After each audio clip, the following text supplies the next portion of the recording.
Good evening and welcome to the fifth MG EVs community podcast of 2024, streaming live on Monday, 8th of July, 2024. We're here to discuss MG EVs, hoping to inform and entertain you for about 45 minutes to an hour. I'm Tom Sedge, T Sedge on the forum. I live in Devon and I currently drive the MG4 long-range trophy that you see behind me. And joining us this week are from Wigan in England, Les Barrows. Welcome, Les. Hi, Tom. I'm Les Burrows from Wigan, currently driving an MG5 facelifted model and an MG4 standard range, which is my wife's car. Great, thank you, Les. We also have from South London, Leo Mindell. Welcome, Leo. Hi there, Tom. Yes, Leo from Richmond, the one down south rather than the one up north. We nothing to do with politics this week. And I'm currently driving MG5 pre-facelift and have a Cybster on order. Great, thank you, Leo. And once again, we're joined from Chorley Group MG, the Innovation Development Manager, Miles Roberts. Hi, Miles. Hi, Tom. Miles Roberts, CG on the forum.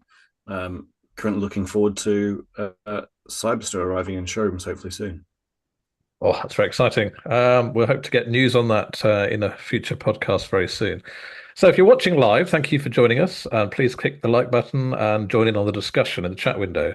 And if you're watching later, thank you for choosing to watch this video. And please subscribe to get a notification when we go live next time. I'll just say many thanks to our premium members, Sloucher, MGB GT 2ZS, Very Fat Bloke, EV Cog, Whiskery, Lager Blue, and Big Bear. If you like what we do at MG EVs, please support us by becoming a premium member. We're coming to you again in our new format tonight, which is shorter and more frequent podcasts focusing on specific topics and questions of interest to you. As I said, we're aiming for 45 minutes. It may take an hour. We'll also rotate the host and change personnel to make sure we have the right expertise on hand. And tonight, following our forum poll, where we've asked you what topic we should cover in our next podcast, we'll be addressing the most common problems that owners have faced with their MG EVs. And we'll talk about the causes and solutions that they've found. So we picked out 5 topics that we think are very common and come up across different models. Please contribute, if you're following us live, please contribute in the chat your experiences or your questions. Keep voting on the forum poll, by the way, for other topics that you'd like to see in future podcasts. And if there's a topic that's not on the list, please request it on the poll thread. So not much news to report this week, although there has been a car dealer Power 24 survey. This is a survey where car dealers are asked to rate their manufacturers that they work with. And MG didn't do very well, came last, as it turns out, particularly for after-sales care and for the accessibility to senior management that the dealers had. Now, we're not going to discuss this one tonight. We just thought we should acknowledge it, but we'll put it for a future podcast so we can go into it in more depth and hopefully get the perspective from Miles and other people. So on to our main discussion topics for tonight, and we've picked out 5 to focus on. And the very first one, which is one of the most common things that people struggle with or have a problem with, is the 12-volt battery. Does anyone here have experience or has had that problem with the flat 12-volt battery? Have you had it happen to you? Go on. I've not had it happen with my MGs, but I've had it happen with a Kia. You've had it happen to the Kia, yeah. So what happened? Did you just get up to the car and it was went dead? Up to the car the following morning and dead as a dodo, yeah. So it was just totally dead. Jump started it and it started straight away, but absolutely no indication of what caused the issue. And to be fair, once it had been jump started and I drove it, it didn't ever have the issue again over the next 3-4 months I had the car. So yeah, bizarre. So whether there was something, what I've seen sometimes is that it can be a parasitic drain. And I think on some Kia and Hyundai models, they've had this issue where basically one of the ECUs doesn't go to sleep. Yeah, and so that can basically cause a battery drain on the 12-volt battery. Let's full of computers, and if one doesn't shut down, it's just there basically running the whole time. Let's cover the basics for those that may be less familiar. So there are 2 batteries in the car, 2 main batteries. There's the high voltage battery, which is your traction battery, which is used to drive the motor. to make the car go, and also is used for things like the heating system. And then there's a 12-volt battery, which runs pretty much everything else in the car. So all your instrumentation, your touch screens, your windows, your mirrors, your lights. And in EVs currently, for most EVs, the 12-volt battery is just like your 12-volt battery in an old internal combustion engine car. Might be a little bit smaller because it doesn't have to crank over an engine. But it's still there, and you'll see it typically under the bonnet in an MG EV. And so we still have these two systems, and if one of the systems isn't working, you can have problems, right? True. Yeah, and as you said, Tom, it actually makes sense that there is two systems, because that 12-volt system, while they've reinvented the way that the traction works on a car, there are millions and billions of cars out there, and the 12-volt system is tried and tested.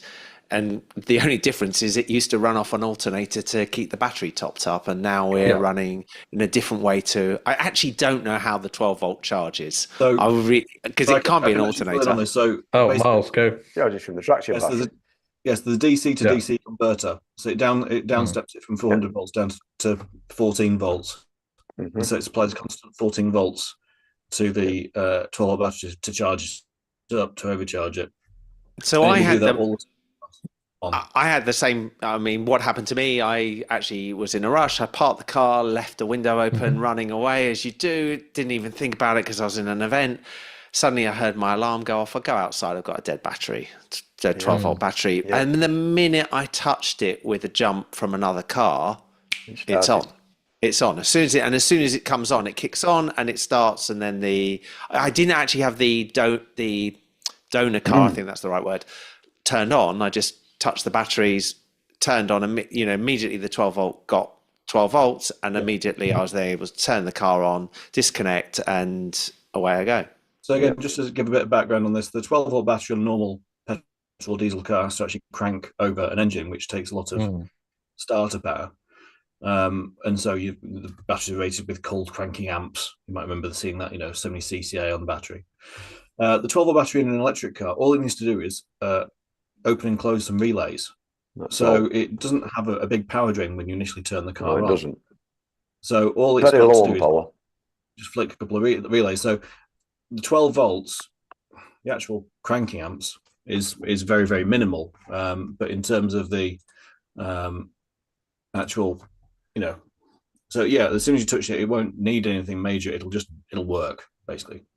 Yeah, and that's what you were saying. So when you were talking about the parasitic drain, you were talking about something that's putting an extraordinary, either left on or you plugged in, or some extraordinary drain on the battery that you wouldn't normally have, right? Yeah, generally speaking. So that could be, a dash cam, something plugged into the ODB2 port. Or in some cars, I think there have been bugs, haven't there, where something in the car's got stuck in the loop and it keeps draining power when it shouldn't do. Like I said, with the Kia that I had, with that Kia Niro. So it was a software update that's required to allow the ECUs to actually shut down properly. It was basically if you turned the car off when there was a door open, it didn't fully power off the car in this instance. And so the software update to fix it. Yeah. And then when you're talking about I don't know when it happens, but it's very annoying when it happens, obviously. But I have also had flat batteries in petrol and diesel cars before as well. So. I have. I think the thing that annoys it, the frustration is that there is enough battery, that you are staring at a massive battery and you can't get the car started. Yeah, and the minute that 12-volt comes back to life, you sit there and you look, my battery's on exactly the same health as it was before, and 30 seconds later, I saw this mentioned, a few people have mentioned it, but there's a lot of warning lights come on, typically turn the steering wheels, etc. And eventually after a minute and a half, the car calms down and gets back to life again. So that's, you're referring to the reset procedure. So if you disconnect the 12-volt battery, if it goes flat and then you jump it or reconnect it, you typically have to turn the steering wheel to the farthest left and then farthest right to recalibrate the steering, and then all the windows up and down to their fullest extent to recalibrate the windows. Will get rid of a lot of the errors. And if you drive the car, everything else should reset very quickly and recalibrate. But there are other reasons why you could have a problem. I mean, lots of people have had a problem. It's fair to say that modern sorry, 12-volt batteries aren't great, are they, Les? They don't necessarily last that long. They're not good at all. They're not as good as they used to be, nowhere near, but they are. The 12-volt batteries on the EVs are of a very low power because they've got no cranking to do. As Marley just said, all they're doing is opening relays. They're not doing much else. But I carry one of these things everywhere. Oh, great. I always have one of these in the car without fail. This has pulled umpteen diesels out of trouble in the last 2 years. And many times, but I've never yet had a problem with the EV. Can you just explain what that is for those not familiar? This is a booster. This is a battery booster. You put the two jump leads. The leads go on the battery terminals. The red and the black here go on the battery terminals. Can you see that? I don't know if you can see that or not. They just go on the battery terminals like a set of jump leads, basically. Only this has got 5,000 amps of power in it. Wow! And this will start the car up without any problem. Because all it's doing basically is, like Miles says, it's just operating the systems whereby it's just opening relays so that the traction battery can click in and then drive the car. As simple as that. That's all it does. But that has been something I bought when I first had an EV because I knew what would you people bought batteries. Sure. What would you pay for something like that? Well, you have a look on Amazon. There's several of them about now. I mean, I paid. I can't remember exactly what I paid for this thing, about 120 quid. But there's several on Amazon now, less than £100. Right. And it's a godsend to having the glove box. It takes no room whatsoever. And once it's charged, it'll stay charged for over 12 months. And many a time, more than once last winter, I started a petrol and a diesel a few times with it for neighbours and whatever. You had flat battery in the morning, threw that on, and it started it. No trouble at all. Then the alternator takes over, obviously. But with the EV, you haven't got the alternator. So you do need to get it fired up so that it can get its power. The 12-volt battery can get some power from the traction battery by a DC. And that's how. So the 12-volt battery has to be running for the traction battery to start in order to charge the 12-volt battery again. Yeah. I always carry that in either my car or my wife's car, whichever car. I put it in. It's in one or the other. It's always there. If we ever need it, it's there. There's no problem. If I know I'm going away 250 miles away or something like that, I will put it in my car. But generally, I just leave it in my wife's car because she's liable to get in more trouble than I am. If it went flat on her, she might have a problem. But she knows how to use this and she knows where it goes. Yeah, and she could use it. But the other thing I have in the back of my car, wrapped around the spur wheel, is a set of jump leads, which I've had for some 30 years. Yeah, they're just there in case somebody needs them, in case I need them. They're just there. And I think the other golden rule on an EV to carry wherever you go is one of these. Oh yes. Can you explain what size that is? 10mm spanner. Yeah. Open end at one end and ring spanner at the other is ideal. Absolutely brilliant thing, because if things go wrong with an EV many times, just by disconnecting the battery, it'll cure it. Right. So you use this spanner to loosen the nut, take off the connection, take the cover off, take it off, wait, and then reconnect and reboot. Give it 20 or 30 seconds. It's just like a computer at home. If you've got a problem with your laptop and it freezes, so what do? You plug it out, don't you? Leave it 10 minutes. An EV car is just the same. It's just the same. It's just full of computers, full of different things that's liable to go faulty. And the easy way is just to reset the systems. Yeah. Well, that sounds like good advice. It works for most things. It won't cure a 12-volt battery that's flat. It won't cure that. No, it won't cure that. But there are other circumstances where it's useful. A lot of other things. And I can see Bernie in the chat is also recommending doing exactly the same, which is great. Now, so you could have parasitic drain. You could have a bad 12-volt battery. It might just need jumping, as Miles's did, but it might potentially need replacing. Sometimes the car doesn't charge the battery properly. That could be a software update situation if you've got that. And there's one more thing that I've noticed in with my MG4, and I don't know if this is true of other MG EVs, but I'd be interested to see if you guys know this. If you're going to leave the car for a long period, over a month, it recommends in the manual that you disconnect the 12-volt battery and stop it discharging, basically leave the car in effectively a dead state. Anyone know if that's also recommended for the ZS and the 5? To be honest, I've not read the manual on any of them, so I don't know. I've not seen it recommended. I haven't seen it recommended. I've left my 5 for a month before. I haven't seen it recommended. Yeah. Yeah, I mean, But I then think it's just saying the longer it's you funny. leave it, the more the chance of it happening. Yeah, I mean, if you think about that, that's exactly the same as a petrol car. You know, you leave it for a month and you're gonna possibly come back to a dead battery. You know, Yep, it's it's possible. not unusual, Now we've got especially when you've got things plugged into what used to be the cigarette charger and Yeah. lighter Exactly. and all the other bits that people plug now in. we've got a I question on the mean, chat. Question on the silly chat that's little just things. come in Sorry. on this, which is won't disconnecting the battery disable the alarm? Well, yeah, it would. Yes, it will. Yeah, so you would potentially have that if you're going to leave it in a public Yeah, place to think especially about. no alarm system. What Yeah. I would say is Yeah. they're very unlikely to be able to steal it with one of those relay devices. Yes, that's not going to work, is it? All it depends locking everything switched off. So yeah, in some No, ways, it's not going to work. yes, in some ways it would make Yeah. it slightly more secure. Yeah, another option might be to trickle charge, which has been suggested in the chat as well. So if you have a problem, you can, if you have one of these nice portable jump starters that Les showed you, that is great. And if you have you have that with you, because you need to have it with you and charged up. You could get a jump start from another car. So that will work just in the same way that it does with a combustion engine. That could be from another EV or from an internal combustion engine car. One thing I've always been advised when I looked into it was you should never jump start a combustion engine car with an EV because the battery is designed for it, and the electrical system isn't designed for the huge loads that cranking over a combustion engine car. So there's some possibility of damage if you do that. I think one or two people have done that or have succeeded doing that, but I wouldn't recommend it as something to do. So yeah, okay. Anything else to say on 12-volt batteries? Okay, hopefully that's the only other thing is what silly little things can make them go flat. I remember, I think even Stuart Wright did it a few years ago. Sat in the car park with the radio blaring or the CD player going or whatever it was, and when he come to move, battery was flat. And other people have done the same thing by watching videos and whatever on the screen. If you're going to do that kind of thing, the car needs to be in ready mode.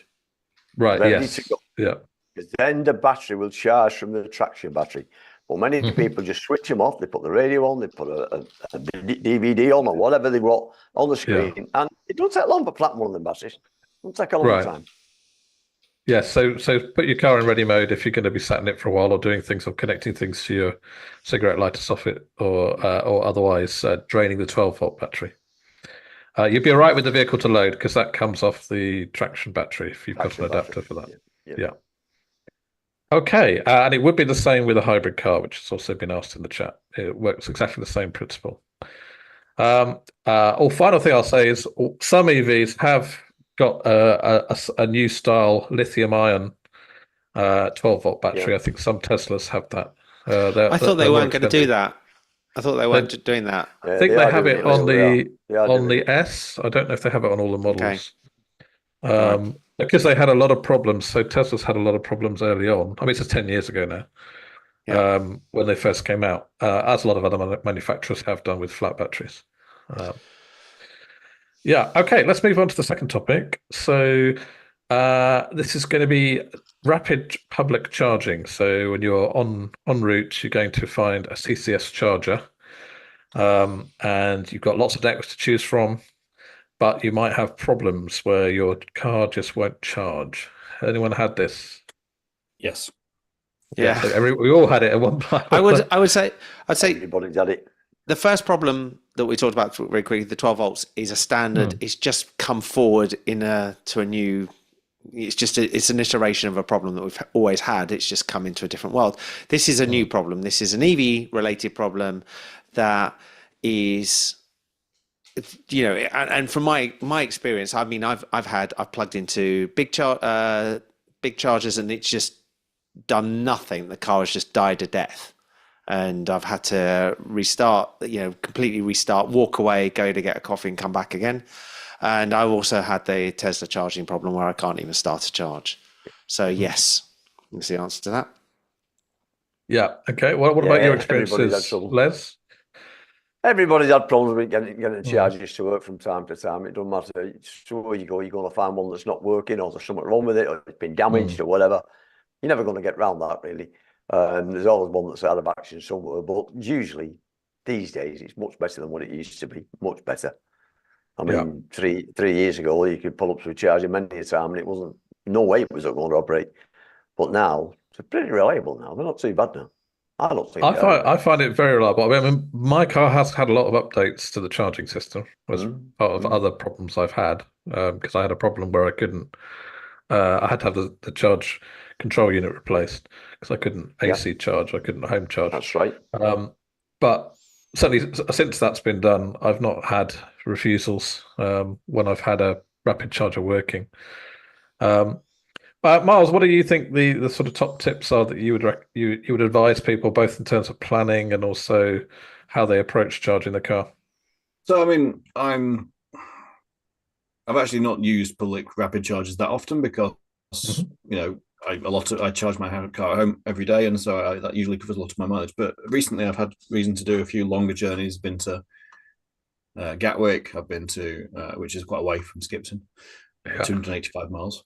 I've been to like down to the Midlands and back. I've done quite a few. I've probably done like 2,000 miles this month, so I've done quite a high mileage. And recently, I went to a charger and plugged in and pressed all the buttons, and it just said waiting for power to become available, I think it said.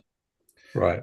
And I didn't know what the fault was. And it turns out that someone had pressed the reset button on the charger. So although the screen was all lit up and everything, that sort of clockwise turny red power stop button.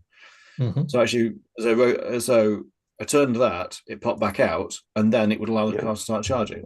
So that's just something that even me, I've been driving electric cars for 9-10 years. It was something that I didn't sort of think of, particularly because I expected it if somebody pressed that button, the unit would be dead, but it wasn't. It was just not allowing the contactors to open behind the steering. The actual screen was on. It was allowing me to do everything apart from actually start the charge. So that's one to watch for. Aware of. Look out for those emergency stop buttons and check if anyone's used those. Yeah. I remember one, I had trouble with my first time I used an MFG charger. And they're quite a highly rated brand. I think they're in the top 3 typically. And I phoned them up and I got straight through to the helpline. And that's worth knowing that most of them have a phone number either written on the charger or on the screen for help. And quite a few different makers have a well-staffed helpline, so you will get through to someone relatively quickly. And they were extremely helpful. And they said, MG4, okay, what you need to do is you need to hold the heavy plug in at the top while the car is negotiating the charge, because the pins at the top are the pins that negotiate the charge. And obviously the big pins at the bottom are the ones that provide the power. And he said, we've got very heavy cables. And so on some MGs, particularly the 4, it can be so heavy that it pulls out the plug a bit if you just push it in. Yeah. And then it doesn't make the right contact. So he said, every time you do it, hold it in until you get a green light. On the MG4, you've got the green lights, or you get all the charge starts on the charge screen. And that's a top tip that I've used since then, just to make sure. These really high power chargers are using a cable now that's so heavy because it's water cooled, that cable, and it's really, really heavy. And the MG4 in particular, the charge port is quite high up on the bodywork, so it's just sagging down with the actual weight of the cable, and it's pulling it out. It's just pulling it off the top. Personally, not had a problem with it, but I don't think I've used a 350 rapid charger on that, to be quite honest with you. The other key thing he told me when I phoned him was turn it on and off again, lock and unlock. Yeah, lock and unlock. Yeah, lock and unlock. And lock and unlock, I've done a lot to get public charging working with the MG. I had a strange one yesterday in Warrington. We was in Warrington yesterday shopping in the afternoon, me and my wife, and we was in the MG4. And there's a car park there, which on a Sunday is free, and the charge is free. So it's nice and easy, it's good. And yesterday I went on it. I've been on it before, and never had a problem with it.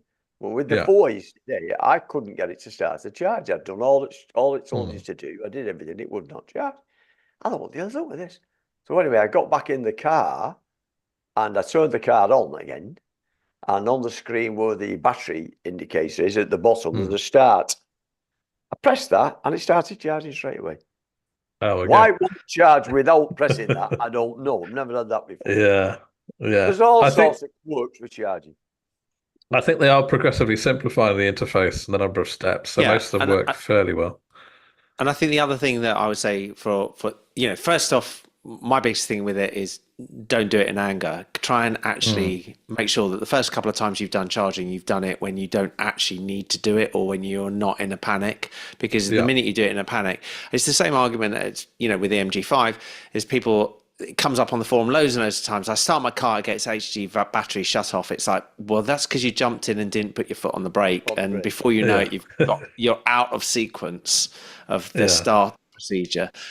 And it's exactly the same with fast charging. The other thing I do is I have an Electroverse card. I've also bought another card, which I can't think what it's called. I have it somewhere, the one for Europe, so that I've got 2 cards to use and a credit card as well. Okay, so tell people what the advantage of that is. Why would you want to do that? So the Electroverse card, there's sort of 2 advantages that I can see. One is, for the Electroverse card, you get a big discount off your charging, or a relatively big discount, and it goes onto your bill at home.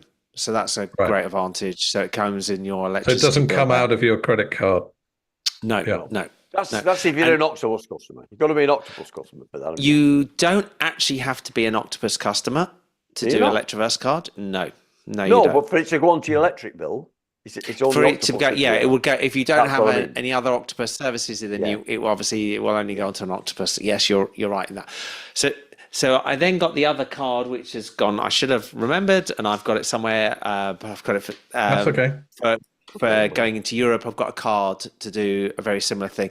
And I've compared the rates. The rates in the UK for that card aren't as good, but it works in Europe. So a lot of the chargers at the moment are using this, particularly in Europe, you have to have a card to initialize the charge, which is not a credit card. So I found that when I was sitting there tapping a credit card for ages when I was in France, couldn't get a charge to start. And it's like, no, you've got the wrong type of card. And then you sit there and go, why isn't the card in the phone? Because, your phone's got the thing. But it just all feels like when you used to have the first round of mobile phones and you couldn't text somebody who was on the different network. On a different network. It's like, what? You're killing me. You say that to people now and they're like, you couldn't do what? I mean, you couldn't. I remember uppercase texts only. That was it. But I mean, basically, I think the Electroverse card is basically going back to the old RIFD card, isn't it, basically? I mean, we're supposed to be getting away from them. Everything was going contactless. Just swipe your credit card, swipe your debit card or whatever, and you got a charge. But now they're coming with these cards again. I think, is it Ion as the other one as well? I'm not sure. There's more than one scheme. Yeah, Electroverse is one of the more There's a few of them. Yeah. But it's going back to the old idea of an RFID card, which once upon a time, I mean, I can remember when I first had the electric vehicle, I must have had about 6 or 7 ID cards in the glove box. Yeah. You don't use anymore. I don't use anymore. It is true that a lot of people now are just turning up and using their credit card, but what a lot of people don't realise is the hold that puts on your card. The amount can be quite large depending on the network. Can be. You're right, Tom. And it may not get refunded for several days. And so if you're on a long trip, those holds add up, and it can give you problems if you're near your credit limit. True. That's very true. The other problem you can get is your security procedures at your bank. But half the time that I had problems previously was because I'd go out with my credit card, and the bank would be like, "Oh, this is the 5th time you've done a contactless purchase, so I'm not going to allow you to do it this time."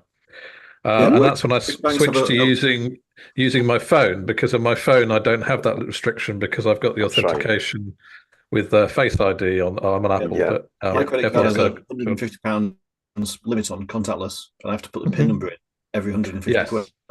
Yes, so that's probably what happened to me. Yeah. Yeah, so if you've got like, two or three, well, a couple of transactions, if they're withholding £60 each time, it would be you can get to that £150 limit after you've done two goes. Are they as high as that now, Miles? £60? Bloody hell. I think the biggest some I've ever of heard. 50, 40, 50, 60. Yeah, I've heard of more than that. Okay, good. So the other card that I've remembered is called Charge Map. It's a Charge Map card, and I can actually use the Electroverse card in Europe. So somebody did ask that question. So I am going to use both. Right. But I think this comes down to I always, people will say to you, well, it's really expensive charging on fast chargers, etc., etc. I'm like, I know, but it isn't. I don't sit there and eat a really expensive bottle of wine or drink a really expensive bottle of wine every day. And when I'm traveling, then you've got to do it. Yeah, you've got to do what you've got to do. Just got to do it. You have home charging, I think.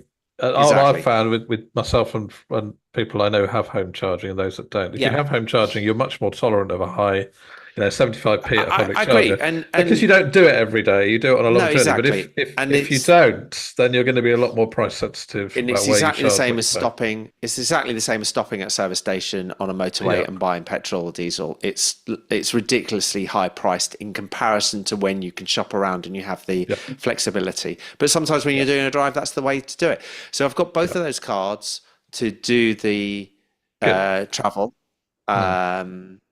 In Europe, and these things you just have to use what you can use when you need it for the journey you're doing.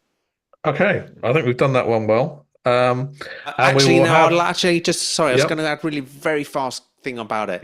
And it's again about the Electroverse, the mapping. And a lot of them do a very similar thing, but with the Electroverse, which I find is incredibly useful, is you tell it what car you have. So I put in an MG5. You tell it what your charge is currently and where you want to go to and what charge you're happy to land at. So you say, I want to get to my destination at 20%. It will tell you the charges that you need to stop at and how long you have to stop at them.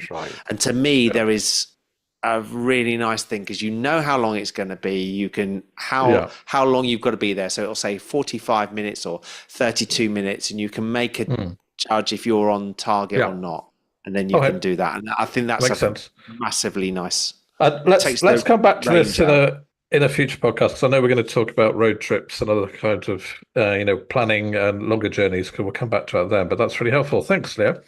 Okay, let's move on to our third topic. So this is what some people have experienced is rusty brake discs.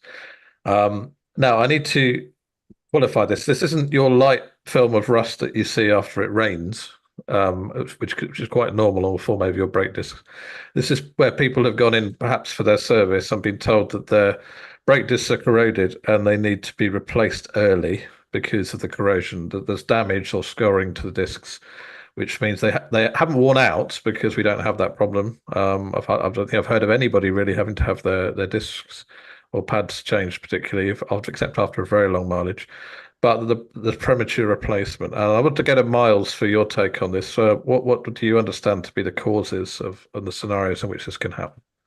The main cause is really that the brakes are not being used enough. So we tend to see this. Customers, drivers, owners of the cars seem to think this is unfair, but it kind of is. The less you use your car, the less the brake surface is getting cleaned by you using the brake pads on the discs, and therefore there's a higher chance of corrosion building up. And if that car is being sat for several days, there's quite a high level of rust which can amalgamate on there.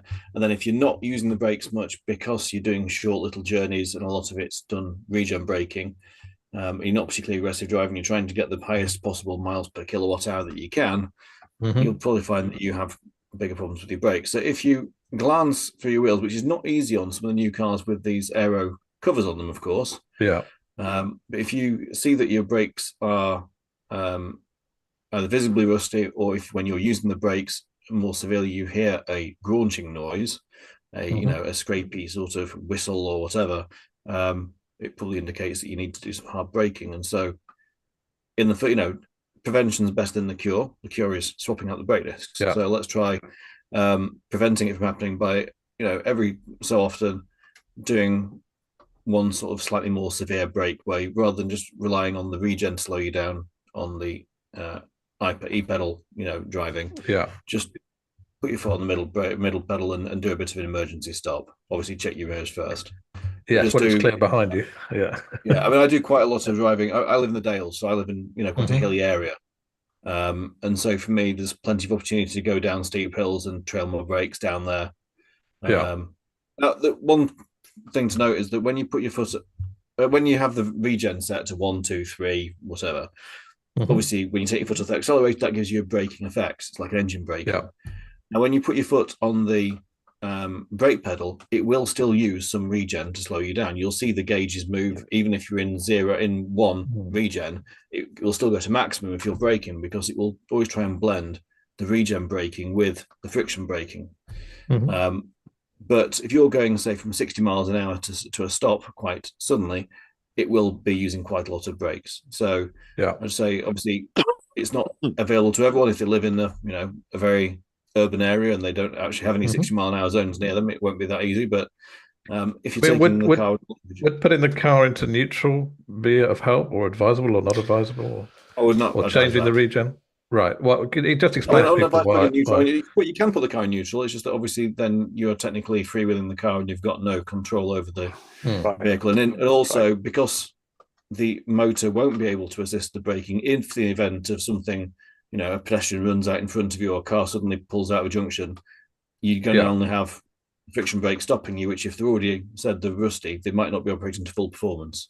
Right. So better to just do a hard brake from speed with a normal setting in drive. Yeah. Can I just ask one really quick one there, Miles? I have to reverse out my driveway, and I notice I always get the noise as I reverse. I assume in reversing the brakes, it's only ever using the brakes. It's not using regen. And if you do a bit of reversing, that's going to use the brakes. Yes, which is why you might notice it more squeaking going reverse than you do going forwards. Yeah. So I always reverse out every morning. So I feel like I'm turning on the rear windscreen wiper and the brakes. That's good. Excellent. I think that's it really for rusty discs. Any other comments? It's a fairly simple scenario and easy to avoid if you do. If they get left for long periods of time, then you can get some, obviously they're more likely to get the scouring and things on the brakes. If it's starting for a while. I noticed with my car. I'd been away on holiday, came back to it after a week, and it had been very wet on the way down to the parking. And then, when I got there, it was dried out and there was some surface rust on there, and the pads had almost sort of like stuck slightly. And so as I set off, there was a sort of definite clunk as it, released and moved off that little lip of rust it had created. But by the time I got down the multi-story car park, it cleaned itself off. They do clean up pretty quick, And Filippo on the forums, on the chat rather, has said if you have it set to strong braking or sport mode, then you can use the brakes more easily or more strongly. You'll have less of a need for this, which is, to be fair, what I often do is drive in sport mode with the adaptive regen, which is lesser regen at high speed and the sharper brakes. So mine don't seem to get this problem. It might be my driving style. I don't know. But yeah. Okay, let's move on to number 4. So our fourth topic is vibrations. So now there have been lots of different issues with people getting a vibration from their car at speed. And there's particularly been a lot of talk about this with the MG4 X-Power, but other models have experienced this too. There are lots of different causes as to why you might get a vibration at speed. So I think the first thing for us to say is, obviously, in your drivetrain, you've got a lot of different components spinning around that could be the cause of a vibration. You've got the tires, the wheels, the brakes, the suspension components, the motor, and anything within those could be the cause of a vibration that you feel through the seat or through a steering wheel. So there can be different causes. Now, what I remember, just to start us off on this one, was when MG4s were first being delivered. And this is, I'm talking about the 4 just because that's what I own, but it may well be true with other models too. A number had been sat waiting in the docks for a long time before they'd managed to make their through the customs delays and the driver shortages and get to dealers. And some of the tyres, or some of them, had gone slightly out of shape. And one of the ways you'd notice this is at speed you'd get a strong vibration, perhaps between 60 and 70 at certain speeds, which you could feel very acutely. And it was as simple as the tyres being out of shape. And some people who had that, I didn't myself, but I remember them, and you look at the forum, you can see they had to go back and have their tyres checked and, if necessary, replaced. Because if a car's been left for too long, it can permanently deform the tyre. So that's one of the causes. But what else do we know about vibrations, their causes? Has anyone else experienced or heard anything about this? One thing I'll say is that I think that you are more sensitive to vibration in an EV because you don't have the vibration of the engine cancelling things out. So in a normal car, you've got something that's rolling away at 3,000, 2,500 RPM, making quite a bit of noise, exhausts rattling, all the rest of it. So they tend to mask a lot of the noise or vibration that you would actually see more in an EV. I think that with the EVs, I mean, obviously, there's only one spinny thing in the motor, really, and the drive shaft's coming off that. And there isn't like a big prop shaft running under the car like you'd have in a traditional rear-wheel drive vehicle, because the motor is like a football size between the rear wheels and the MG4. So I think that in terms of vibrations from that, I think that it will make you more sensitive to it. I think that also 18-inch plus wheels that we have on cars now are more. There's less sidewall, so again, you tend to feel more vibration from the road surface itself. That's true. And I think that all the things that have always been the case on normal petrol or diesel cars. So, like you say, if tires been stood, they could flat spot. If the wheels have come out of balance, if they've been knocked on a curb, if the suspension alignment is out at all, that can cause vibration. And that's worth saying, isn't it? That the first thing that often are fixed by either balancing the wheels or doing a proper four-wheel alignment on the car. Well, that's what I was going to suggest. If the first port of call for people should probably be just to have their alignment and their balance checked, and to check their tire pressures, of course. That's been pointed out on the forum. Actually, with alignment can vary massively. So I used to, in a previous role, sell garage equipment. And the number of garages that were still doing it with Dunlop gauges that they hung on the wheel with basically like a bit of string and stuff, versus some of the better equipped dealerships which have got full four-wheel laser well, with laser alignment's the next one. Then you've got 3D imaging, which uses like QR codes that strap to the wheels, and then they've got cameras front. That sort of thing can actually see the wheels in force in 3D space, and you can actually do adjustments live. So if you're needing to make an adjustment, you can literally turn the thing, and you can see, even if the wheels are right over, you can see how it's adjusting it properly. The ease of changing it with one of those and getting a correct system, a correct reading with one of those 3D camera systems is, I think all decent garages have one, but it's a very expensive piece of kit to buy. That £7,000. So, but if you search for a local dealer that will do 3D imaging alignment, that is, if you're going to spend money on alignment, that's the way to spend it on. It doesn't cost any more than normal alignment. It just is done properly. Yeah, makes sense.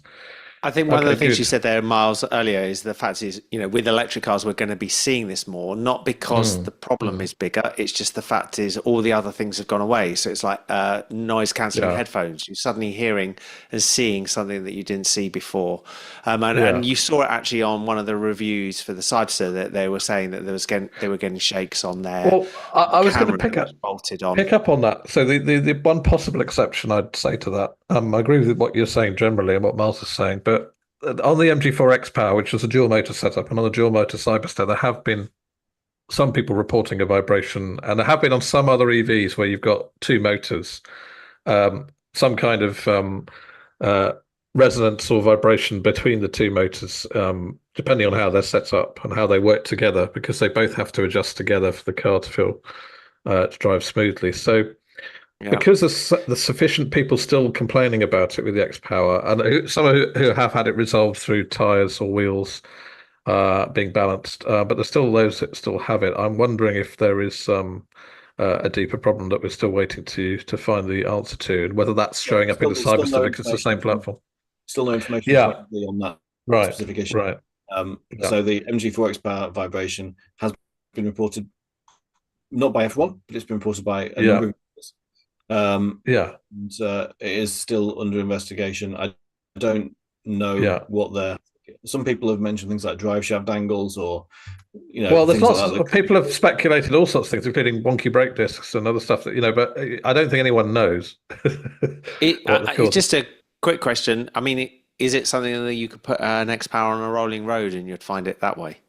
Yeah, I think you could, although I don't know if anyone has. I don't know how many people have access to that, but there are enough people reporting it. And if you go to the X-Power forum, there's a very long thread on it, many pages. That I don't think it's compared to other models, it's far more. So I don't think it's just explained by misshapen tires and unbalanced wheels.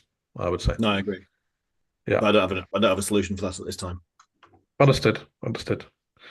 Okay, let's move on to our last topic, and this is about range. So a lot of people find a bit of a rude surprise when they get their EV or their new EV, and they've had an expectation around the range, and they find it's not what is shown, or either what's shown is not what they were told, or it doesn't last, it doesn't go as far as what is shown.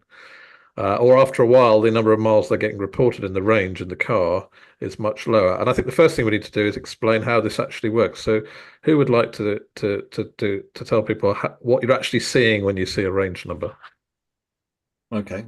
So the ECU of the car, when it's first delivered, has got some set parameters, which are very similar to WLTP. So it will assume that if the battery is 64 kilowatt hours, and it's got a WLTP figure of around 4.2 miles per kilowatt hour, it'll just simply multiply those two together, and it'll give you a reading out on the dashboard, which will be 268 miles, let's say. 60 miles. Mm-hmm. Okay.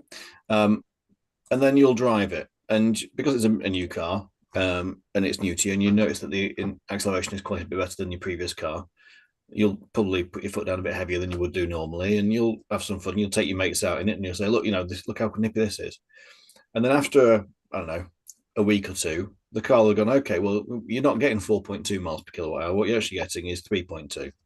3.2 multiplied by 64 is 204 miles. Mm-hmm. And so suddenly people go, oh, well, this car's supposed to do 268, but it's suddenly saying 204. Or what can happen, I mean, that's one example, or it can be that the power is being used in other things. So, for example, in winter, cold batteries don't store as much power as warm batteries. Batteries like being comfortable in a similar way to humans. They like being around 15 to 25 degrees.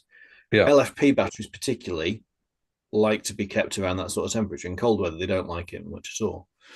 And so what can happen is that if the battery is cold, it can lose its storage of power, its energy, and therefore it can't physically deliver the same quantity of power in an even way. But also you've got, in cold weather, cold air is more dense than warm air, so that means that you've physically got to push harder to push through it at speed. Typically in cold weather, we've got often inclement conditions, so it might be that there's standing water on the road that creates extra friction, which means that it's going to take you more energy to actually drive along the road. You've got the heater on the car. Now, a lot of the MGs don't have heat pumps. That means that it's going to use a PTC heater to create heat in the cab. PTC heater is a bit like a 5-bar fire that your grandma used to have. It's quite a power-hungry device. It uses about sort of 3 kilowatts power. So it's basically every hour it's using 3 kilowatt hours. Well, if you were getting 3 miles per kilowatt hour, that's going to take your range down by sort of 9 or 10 miles every hour just to have the heating on. So if that will, you'll tend to notice in winter, if you do more motorway miles, should we say, longer journeys, the heating will have less of an effect, because overall the heating is a very small element in the power usage, because 3 kilowatts of heating, but your motor is probably draining using a constant sort of 20 to 25 kilowatts to maintain 65, 70 miles an hour.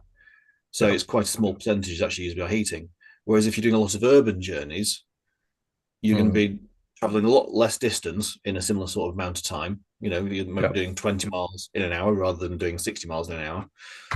And therefore the heating is going to be using almost 50% of your energy in that sense, because you're going to be using a lower amount of power for actually driving the car.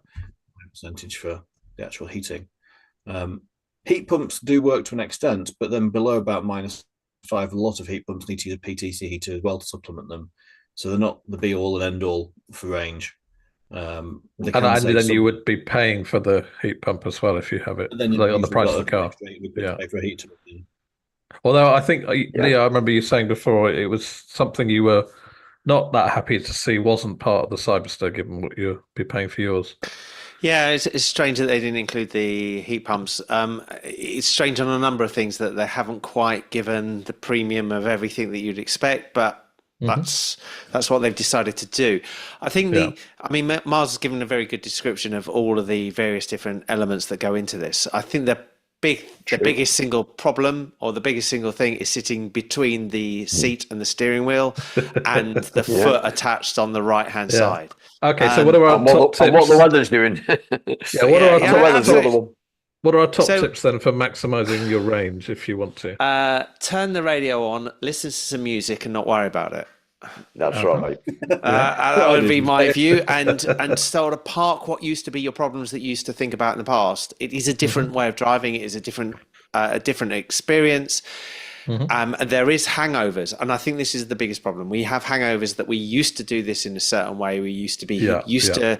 I wake up. I'm very, very fortunate. I have a driveway where I can park. I wake up every morning to 100% capacity on my battery, so I don't have a problem.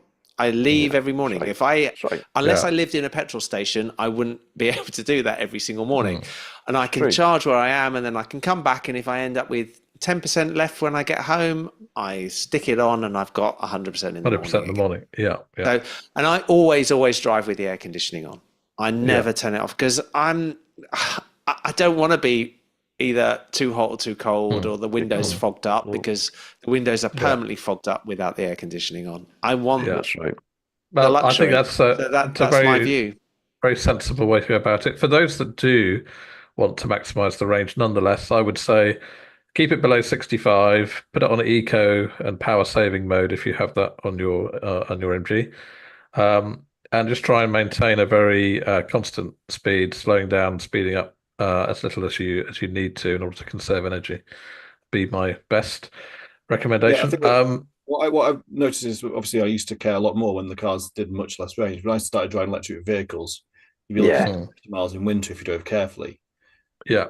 Now, my current car, I can do 250 miles in winter quite comfortably. So, yes, I absolutely. I'm involved. But I think sometimes as a Yorkshireman, I do like to save money. So I even though I've got a 77 kilowatt hour battery in my current car, I do still get a bit of a buzz from getting 4 point something or 5 miles per kilowatt hour if I can stretch it out. So I will always keep the climate control set to 20. I'm never ever uncomfortable. What I may do is that rather than driving at 70 miles an hour on cruise, I'll drop it down to 60 and I'll sort of stick with the trucks in that sense. Or when I drove to Gatwick the other day, my maximum speed was probably 65 miles an hour. There was a bit where I might got bored and I went up to 70 and then back down again. But actually on the M1, a lot of the speed, there's an average of 50 miles an hour in a lot of roadworks on the M1. So it doesn't really matter if you... The traffic, your range went up. I think that in terms of, in terms of driving, yes, eco mode can help, but then if it's starting to sting up your windows, turn it onto normal mode. Don't sit, with a squeegee and yourself, wrapped in a blanket. I think that's a really interesting point there, Miles. And I think everybody has a different way of driving, and everybody has a different experience. To me, I never put on eco mode. I occasionally put on KERS 3. I want the comfort. I'd like to drive. I'd like to sit there. I like to listen to the radio. I like to have comfort in driving. But I do agree with one thing Miles definitely said is I now hit it at 65. I don't drive at 70. I do the same. I drive at 65, but I have changed. So when I first did long journeys, because this was my first EV, it was a new experience. I did put eco mode and battery saving, power saving mode on, and everything. But I would find I would get to my journey with 40%. My first stop or my destination or my first place to charge.